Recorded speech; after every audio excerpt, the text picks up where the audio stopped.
Bonjour à tous. Aujourd'hui, nous allons préparer du fromage frais avec notre moule qu'on vient d'avoir dans notre catalogue. Alors, comme vous pouvez voir, on a un contenant. On a aussi le petit contenant violet et ainsi le couvert. Alors, là, je viens de faire bouillir mon lait. Alors, le lait doit bouillir pour environ 12 à 14 minutes. Et ensuite, on doit frapper sur le contenant juste pour séparer le lait. Moi, je vous suggère, moi j'ai fait le lait 2%. On peut faire n'importe quelle sorte de lait entier. On peut faire du lait de chèvre, du lait de soya. Mais on ne suggère pas le lait de noix parce que ça ne fonctionne pas bien pour former le fromage.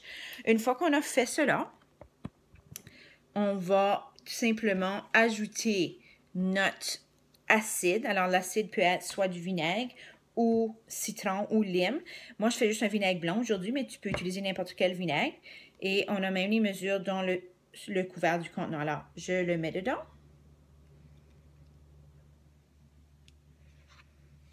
Parfait. Et là, ensuite, on ajoute l'assaisonnement. Et aujourd'hui, qu'est-ce que je vais faire? Je vais faire un fromage avec notre sel RBI, puisqu'ensuite, je vais mettre la gelée de piment rouge par-dessus. Mais si vous ne voulez pas avoir une autre sauce par-dessus, vous pouvez tout simplement utiliser une trompette en soit 3 oignons, RBI. Il y en a qui vont même le faire sucré.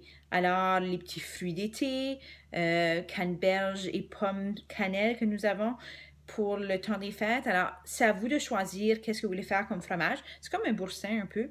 Alors, moi, j'utilise tout simplement le sel. RBI. Et puis là, puisque je ne mets pas d'assaisonnement, je vais tout simplement mettre 2 cuillères à thé. Mais habituellement, ça serait une cuillère à table de trompette.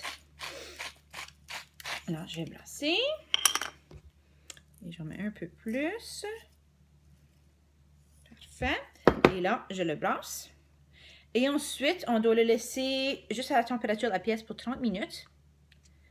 Et après les 30 minutes, on va le mettre dans le réfrigérateur pour 1 heure.